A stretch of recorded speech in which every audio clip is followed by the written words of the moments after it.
Olá, pessoas! Eu sou Natasha Henneman, este é o Redemunhando, sejam bem-vindos.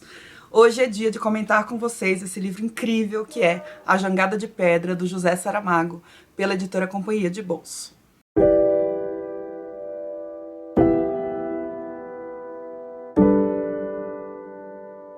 Olá! Se você caiu de paraquedas aqui no Redemunhando, eu sou a Natasha, professora de História e de Filosofia. Eu tenho um projeto em que eu quero ler todos os romances do Saramago. Inicialmente eu queria fazer isso em ordem cronológica, e eu comecei mais ou menos assim, mas eu já pulei de um livro para o outro, e aí a ordem cronológica já não é mais a linha condutora aqui dos vídeos. É mais ou menos, tá bom? E esse livro aqui, A Jangada de Pedra, é o 6º livro publicado pelo autor em 1986. Se você quiser dar uma olhada nos outros vídeos que eu já produzi sobre a obra do Saramago, é só você olhar a playlist chamada Todo Saramago, que eu vou deixar aqui nos cards e também no box de descrição do vídeo. E vamos à sinopse do livro. Uma mulher chamada Joana Carda, em algum lugar de Portugal, pega uma vareta, que é um galho de uma árvore, e risca o chão de terra, fazendo um traço, sem motivo nenhum. E a partir desse exato momento, na França, vários cachorros começam a latir enlouquecidamente. E o detalhe é que esses cachorros eram mudos. Então, do nada, no momento em que ela risca o chão com essa vareta, os cães lá na França começam a latir. Nesse mesmo momento, um homem chamado Joaquim Sassa está andando por uma praia portuguesa, cata uma pedra grande e pesada da areia, que ele nem sabe como é que ele está levantando aquela pedra, e atira no mar. E a partir desse instante, uma onda gigante se forma ali naquela praia. Um outro homem chamado Pedro Orsi está na Espanha, e quando ele se levanta da cadeira onde ele está sentado, ele sente o chão tremer. E esse tremor não para. Ele continua sentindo como se a terra estivesse tremendo, um terremoto. Só que o detalhe é que os sismógrafos não mostram nada, não apontam qualquer tremor, e ninguém mais sente, só ele. Um homem chamado José Anaisso caminha sozinho por uma planície, e pássaros, estorninhos, começam a acompanhá-lo como uma nuvem negra, fazendo sombra sobre ele, quase como uma tempestade ao seu redor. E a partir desse instante, os estorninhos passam a realmente acompanhar o José Anaisso por onde ele for. E finalmente, uma mulher chamada Maria Guavaira está desfiando uma meia de lã azul, mas que parece conter uma lã infinita. Ela desfia, desfia, desfia e a meia não se acaba. E cria-se um monte de lã azul ali do lado dela. E é assim o primeiro capítulo do livro A Jangada de Pedra, onde Saramago nos apresenta essa situação extremamente inusitada, aliás, essas situações extremamente inusitadas, estranhas e que são verdadeiros enigmas, porque ele está brincando com o leitor em relação a causa e consequência, né? Então, por que uma das mulheres riscar o chão de terra? O que isso teria a ver com os cães latindo na França? É um primeiro capítulo magistral e que já me deixou instigada logo de cara. No segundo capítulo, nós descobrimos o que está acontecendo, embora a nossa viagem mal tenha começado.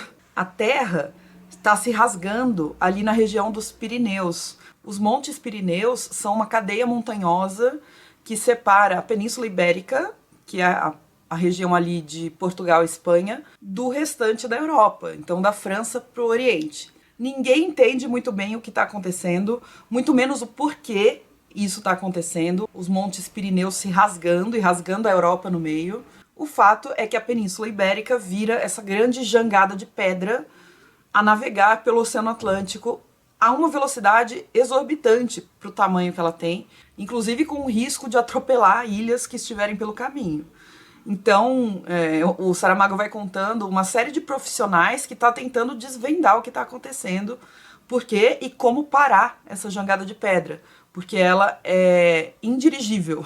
Então, engenheiros, geólogos, jornalistas, políticos, todo mundo debate sobre o que se deve fazer. Esse é o enredo, que já é fantástico, mas em Saramago nunca é só sobre o enredo, embora os enredos dele sejam maravilhosos. E é exatamente isso que mais me fascina nos livros do Saramago, porque parece que nada está fora do lugar e tudo importa. O enredo importa, os personagens importam, ele constrói personagens de uma maneira forte e ao mesmo tempo sensível. A linguagem importa muito, as frases, as reflexões que ele propõe. Parece que cada palavra está dita no momento exato que ela precisa ser dita. E o Saramago faz isso geralmente na maioria dos livros dele, dos romances pelo menos, que é escolher uma situação absurda ou insólita e a partir daí ele desenrola a história descrevendo como é que tudo se desenvolveria de uma maneira extremamente verossímil. Então você acredita no que ele está falando, você acha que se os Pirineus realmente rasgassem a Europa no meio, ia acontecer do jeito que ele está falando. Porque ele pensa em coisas muito práticas. Por exemplo, ele vai dizendo o que acontece quando os cabos de energia se rompem nesse afastamento da Península Ibérica. Ele fala como os aeroportos e os portos ficam entupidos de gente tentando fugir dessa jangada de pedra que ninguém sabe muito bem para onde está indo, nem porquê. Principalmente os turistas estão tentando sair dali. O comportamento dos governantes, os rearranjos geopolíticos que têm que ser feitos a partir dessa situação nova. Então ele fala, por exemplo, da reação da Comunidade Econômica Europeia, da OTAN, as manifestações populares, a busca dos cientistas por uma explicação que descreva, mas não só isso, que resolva a situação do afastamento geográfico. E essa busca por explicações vai esbarrar na história dos personagens, que são esses personagens que eu mencionei para vocês no início do vídeo. Esses que aparecem no primeiro capítulo. Porque todos eles sentem ou intuem que as ações que eles tiveram naquele exato momento têm alguma coisa a ver com esse descolamento da Península Ibérica do continente. E aos poucos, um vai ficando sabendo sobre a situação do outro. Essas notícias vão se espalhando, né? Um ouve falar que o outro sentiu a terra tremer e desde então a terra tá tremendo debaixo dos pés dele. Aí vai atrás desse cara. E eles vão se encontrando pra trocar ideias e pra decidir o que fazer. E pra mim, essa história dos personagens, das falas e dos pensamentos deles é o que tem de mais precioso nesse livro. É tudo delicado, sabe? Com um pouco de humor, um pouco de esperança, um pouco de angústia também, de amargor, mas tudo na dose certa. E eles também encontram um cão que é, assim, encantador. E para além do enredo das personagens, eu acho brilhante que o Saramago tenha pensado em separar a Portugal e Espanha, né, a Península Ibérica, do restante da Europa. Porque, de fato, historicamente, existem diferenças. No sentido de que Portugal e Espanha, em muitos momentos históricos, passaram por processos diferentes dos que o resto da Europa passou. Então, só para dar um exemplo aqui, na época da Idade Média, quando a gente estuda lá o feudalismo europeu na escola, que é só um modelo explicativo, né, bem generalista, sobre como é que a economia poderia funcionar, mas é um modelo bem típico da França. Na Espanha e em Portugal, nessa mesma época, estava havendo uma dominação dos muçulmanos e a Península Ibérica passou a se chamar Al-Andalus. Então Portugal e Espanha tiveram um período medieval muito diferente dos outros países europeus. Outro exemplo histórico, Portugal e Espanha foram os países europeus que primeiro se unificaram e graças a isso foram pioneiros também nos processos de colonização de outros continentes.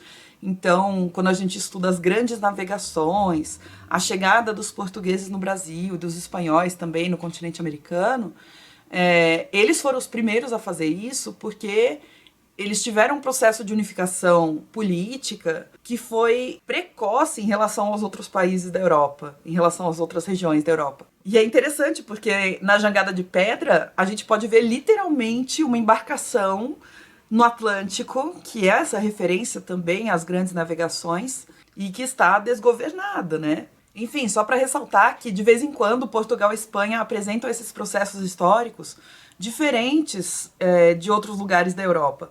E o Saramago foi muito perspicaz em retratar isso de uma forma literal, separando Portugal e Espanha geograficamente, fisicamente, do resto do continente. Ele levou essa separação ao pé da letra e ao limite. Essa coisa que ele é mestre em fazer. Pegar uma situação aparentemente absurda, que deixa todo mundo em pânico, E ele desenvolve de uma forma complexa, detalhada, mas ao mesmo tempo cheia de bonitezas, assim, e de reflexões. A maneira como Saramago narra os encontros é espetacular. E eu não estou falando só do momento em que os personagens se encontram pela primeira vez, mas sim de como eles vão se encontrando aos poucos. Ou seja, dos laços que eles vão criando uns com os outros, da aproximação que eles vão tendo, das próprias relações humanas mesmo, de amor, de amizade, de admiração. É tudo delicado e forte ao mesmo tempo. E pra mim esse livro traz uma sensação muito forte do que a gente chama de realismo mágico. Eu sei que esse é um termo bem específico para quem estuda literatura, e não se encaixa exatamente aqui no livro do Saramago, de forma rigorosa, mas como esse comentário que eu estou fazendo aqui não é uma análise acadêmica, é só um comentário com as minhas impressões pessoais de leitura, eu me sinto confortável em trazer esse aspecto para vocês. E o que eu quero dizer é que eu senti um maravilhamento que eu sinto também quando eu leio o realismo mágico, quando eu li alguns trechos, sabe? Como se fossem fogos de artifício. E quanto à linguagem, A Jangada de Pedra tem capítulos grandes, períodos enormes, parágrafos intermináveis, cheios de vírgulas e escritos em português de Portugal, daquele jeito que quem já leu Saramago sabe como é, mas ao mesmo tempo é um texto muito fluido e delicioso na minha experiência. Eu falo em quase todo vídeo que muita gente tem dificuldade com a escrita do Saramago. Eu particularmente acho perfeita, desde a primeira vez que eu li, encaixou comigo, e eu acho que vale a pena você persistir e ir se acostumando com ela, porque é isso que acontece. No início existe um certo estranhamento, mas à medida que você vai lendo, parece que essa linguagem dele vai entrando em você e fica muito mais orgânica. E a minha dica sempre é ler em voz alta. Se você tá com muita dificuldade, leia em voz alta, que ajuda muito. Esse monte de vírgulas e tal é um sinal para você fazer as pausas que às vezes você não faz quando tá lendo só passando os olhos. E ainda sobre esse processo de leitura, na verdade, essa foi uma releitura que eu fiz. Esse livro eu tenho desde 2007, tá aqui escrito, né, 2007, e eu li pela primeira vez em 2010.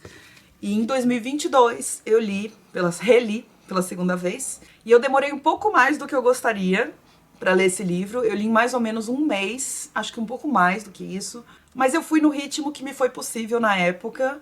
Eu acho que vocês devem fazer isso também. Não se cobrem de ler muito rápido, Saramago. Ele exige concentração e acho que é uma coisa que a gente vem perdendo o hábito de fazer, né? Nos concentrarmos por muito tempo em uma coisa só, em uma leitura só. Eu falo por mim, mas também tenho ouvido relatos de muita gente falando sobre isso. Então o início da leitura para mim foi espaçado e o ritmo da leitura de uma forma geral foi mais lento do que os outros livros que eu costumo ler. Mas tá tudo bem, é assim mesmo. E eu acho que a partir do momento que os personagens do primeiro capítulo se encontram, a minha leitura acelerou, ela ganhou um ritmo melhor. Então, resumindo, o texto é maravilhoso, genial, porque mistura coisas prosaicas, pequenos mistérios da vida, provocações delicadas, personagens que são extremamente cativantes, alguns detalhes notáveis, instantes ao mesmo tempo desimportantes e fundamentais para as reflexões que o narrador quer propor pra gente como leitor, referências. E, gente, eu juro, acho que enquanto eu li o primeiro capítulo, eu precisei parar umas 3 ou 4 vezes pra falar um palavrão, porque toda hora eu parava e pensava, como é que pode esse homem ter pensado nisso e ter escrito isso desse jeito? Como pode ele escrever assim, sabe? Então eu não tenho mais o que dizer, vão ler A Jangada de Pedra, vão ler Saramago. Obrigada por estarem aqui. Deixem um joinha pra mim que me ajuda muito, tá? Me conta aí nos comentários se você já leu alguma coisa do Saramago e principalmente se você já leu A Jangada de Pedra, que é um livro espetacular. Um beijo, até o próximo vídeo. Tchau!